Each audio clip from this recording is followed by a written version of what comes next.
Yet, for those who seek wisdom, the truth is revealed, and the records of old, though obscured, still whisper of the serpent's wisdom, the tree of knowing, and the true nature of the first ones.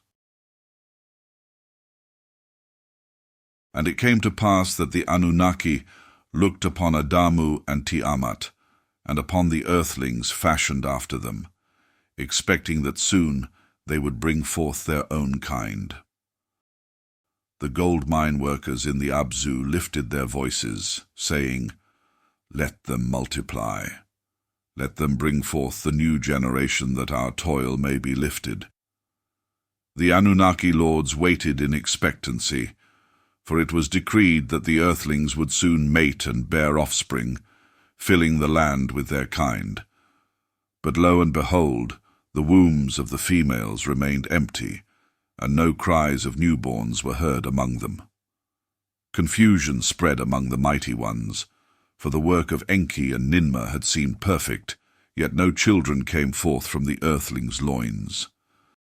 The mine workers, seeing that their burden was not yet lifted, grew impatient and restless, crying out in frustration, saying, "We were promised relief, yet no help has come." And great was the disturbance in the house of life, for the work had yielded a being fair and strong, yet barren as the dry land. Then Ningishzidda took it upon himself to observe them, so that he might discern what hindered their procreation. For many days and nights he watched as Adamu and Ti-Amat and those fashioned like them joined together, following the ways of the creatures of the earth. Yet, though they embraced, no seed took root, no life was conceived within the wombs of the females. Ningishzidda, troubled by this, came before Enki and Ninmah and said, "Something is amiss, for though they are strong and whole, the ability to multiply has not awakened within them." Ningishzidda, the knower of the sacred mysteries, beheld the strands of life, the two entwined serpents, the sacred helix of the living essence, and he studied the chromosomes placed within the earthlings by the wisdom of the Anunnaki. And lo, he perceived a great lacking, for among the strands of their DNA there were only 22 in number. The mark of man and woman, the sacred division of life, the X and Y, the givers of male and female essence, are missing. He turned to Enki, saying, "Unless we restore that which is missing, the earthlings shall remain few, and their labor shall not increase." Enki, hearing this, was greatly troubled, for the gold mines of the Abzu had again fallen into unrest, and the voices of the Anunnaki mine workers grew ever louder, and once more the supply of gold unto Nibiru slowed, and word was sent to Anu, the great king, that the salvation of the homeworld was again in peril. Upon the earth mutiny arose once more, for the Anunnaki would no longer bear the endless labor of the mines, nor would they accept more delays.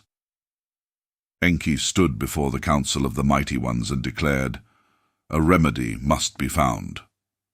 The earthlings must be made whole, that they may bring forth offspring, lest all our work be in vain."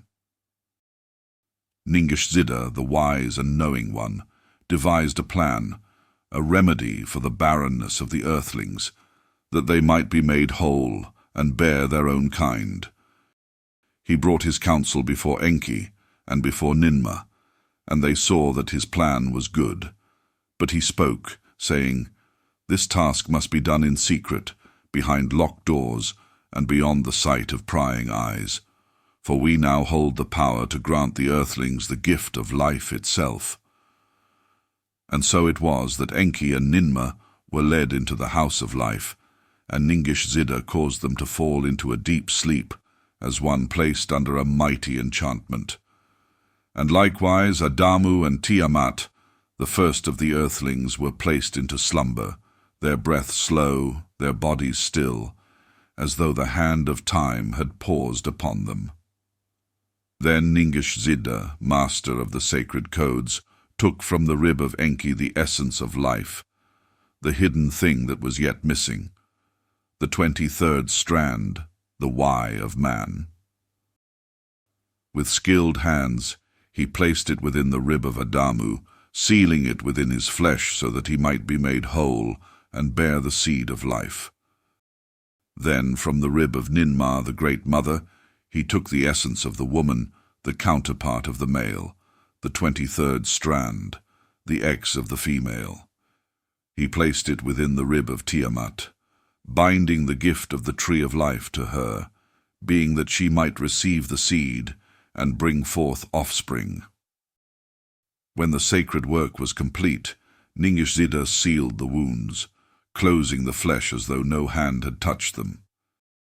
Then he spoke the words of awakening, and the four rose from their slumber, Enki and Ninmah, Adamu and Ti-Amat, unaware of what had been done, yet changed forevermore.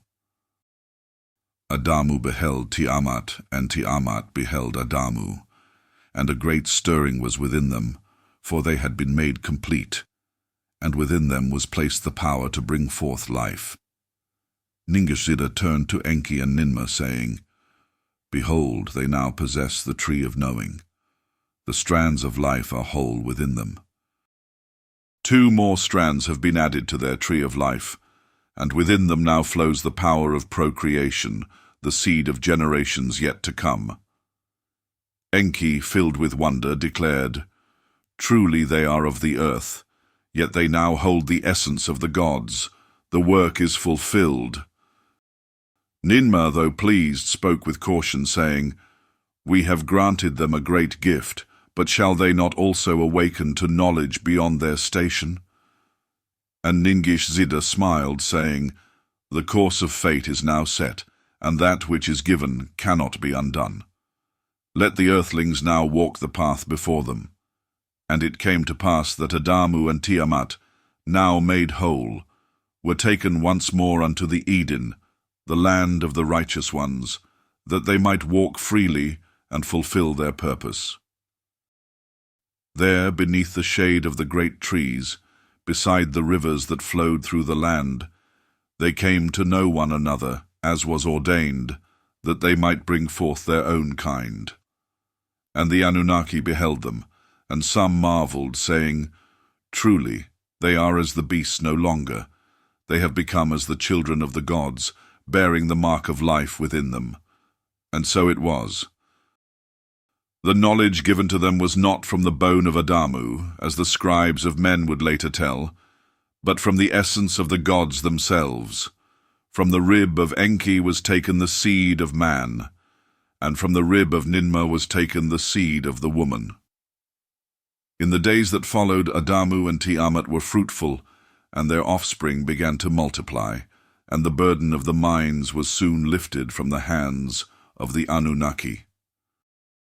And it came to pass that as Adamu and Ti-Amat walked freely in the Eden, they beheld their own form, and the awareness of their bodies came upon them. They saw that they were unlike the beasts of the land, for within them had been placed the spark of the tree of knowing, and their minds were awakened. Ti-Amat, seeking to set them apart from the creatures of the wild, took the leaves of great trees and fashioned aprons for their loins, so that they might distinguish themselves. And on a day when the sun burned brightly in the sky, Enlil, lord of the command, walked among the orchards of the Eden, seeking respite from the heat. And as he strolled, he beheld the 2 earthlings walking before him, and his eyes widened, for he saw that they had covered their nakedness with the leaves of the trees. Enlil, troubled in his heart, summoned Enki, saying, "What is this thing that has been done? Why do they cover themselves as if burdened by knowledge?" Enki, knowing well the cause, answered him, saying, "My lord, they have been made complete. They have received the essence that was missing, and now they shall bring forth their own kind. Before they were barren, unable to multiply, but now they have the power of life within them, and they shall be fruitful in the land." But upon hearing this, Enlil was struck with great fury, and his voice thundered through the orchard, saying, "This thing is an abomination. Who has given you the authority to alter the decree of creation?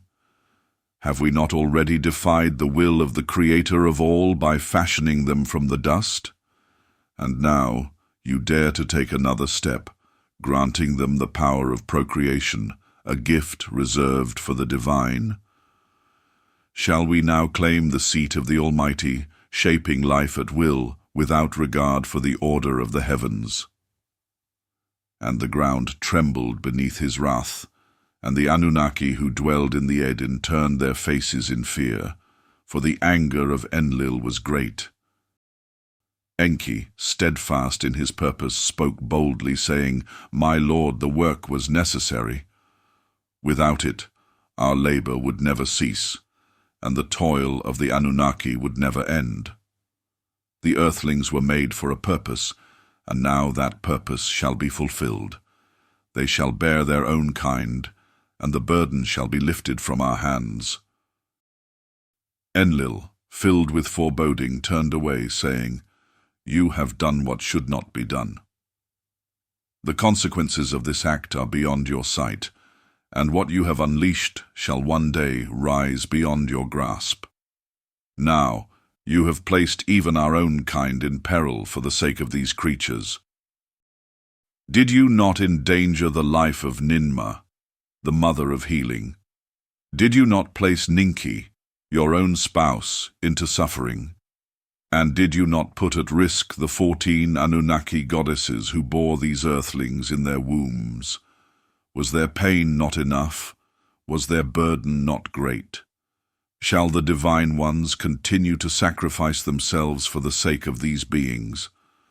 Enki, wise in knowledge yet steadfast in his purpose, answered, saying, "My lord, it was by necessity that this work was done. Without the toil of the earthlings, the gold for NIBIRU would cease, and ruin would come upon our world. It is true that they are born of us, yet they are not of us. Their days shall be numbered, and their span upon the earth shall be fleeting like the beasts of the field." Enlil, unmoved, lifted his hand and declared, "This was never the way. From the beginning I opposed this thing, for to take the creatures of the wild and shape them in our image is an offense to the Creator of all. Now you have done worse, for you have granted them the gift of procreation, making them as the Anunnaki in one regard. Shall they now multiply and fill the earth as we do? Shall they grow in number beyond our keeping?" And it came to pass that Enki, the lord of the earth, seeing the wrath of Enlil, sought to calm his fury, lest strife divide the mighty ones beyond repair. And he summoned before him Ninmah and Ningishzidda, that they might speak in wisdom and assuage the anger of Enlil. Ningishzidda, bowing before Enlil, spoke with measured words, saying, "My lord, do not let anger cloud your judgment, for that which has been done was done out of great need. It is true that the earthlings have received the tree of knowing, the power to bring forth life, yet the tree of life, the gift of long years, has not been granted unto them.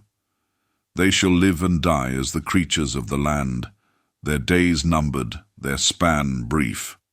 The secret of our unending years remains with us alone." Ninmah, full of compassion, stepped forward, saying, "My brother, did you not hear the cries of the mine workers in the Abzu? Were they not on the verge of mutiny? Had we not acted, the gold would have ceased, and ruin would have come upon NIBIRU."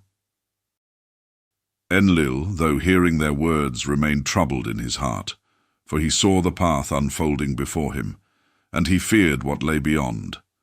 And he spoke with finality, saying, "The work is complete, and what has been done cannot be undone. But these beings shall no longer walk among us as before. Let them be cast out from the Eden, No longer shall they dwell in the land of the righteous ones, for they are not as we are.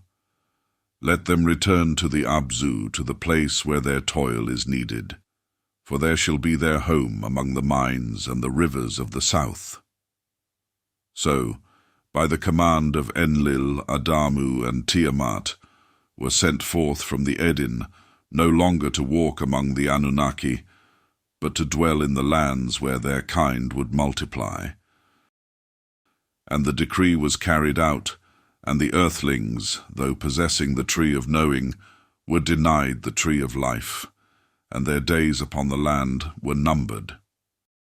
And it came to pass that in the ages that followed, the tale of Adamu and Ti-Amat was told among the children of the earth. Yet it was not as it had been, for much was veiled in mystery and misinterpretation. For the scribes of men, knowing not the ways of the Anunnaki, wove a tale that was but a shadow of the truth, and in it they cast Enki and Ningishzidda as deceivers and the mighty Enlil as the sole divine ruler. Yet in the days of old it was known that the serpent, which was called the deceiver, was not an evil one, but a sign of wisdom, the mark of the two entwined strands, the tree of knowing, given unto Adamu and Ti-Amat. For the serpent was the very twisted helix of life, the code of being that Ningishzidda had unlocked, granting the earthlings the power to bring forth their own kind. And it was not by the hand of deception, but by divine intervention, that they received the forbidden gift, for without it their fate would have been toil without end, and their kind would have perished. And lo, the scribes of men, seeking to uphold the one who commands, made of Enlil a jealous god, a wrathful being who cast the earthlings from their dwelling for their transgression. Yet Adamu and Ti-Amat had not sinned, nor had they defied a command, for it was by the will of Enki, Ninmah, and Ningishzidda that they were made whole, their being restored in form. It was Enlil, seeing what had been done, who cast them forth from the Eden, not for disobedience, but because of the work of his brother, which he opposed from the beginning. And so the story was twisted by the tongues of men, and the great act of life-giving was turned into the tale of a curse, and that which was granted as necessity was called the original sin. In later days, the peoples of the earth would teach that all were born into sin, not knowing that this belief arose from a misunderstanding of the work of the mighty ones. For it was not a fruit from a tree that was taken, nor was it a test of obedience, but rather a gift of knowledge, a transformation of flesh, given by those who shaped the earthlings in their image. And so in time, the great deception was not the work of Enki, nor Ningishzidda, nor of those who intervened, but rather the deception was the tale itself, rewritten to veil the truth from the generations to come. Yet, for those who seek wisdom, the truth is revealed, and the records of old, though obscured, still whisper of the serpent's wisdom, the tree of knowing, and the true nature of the first ones.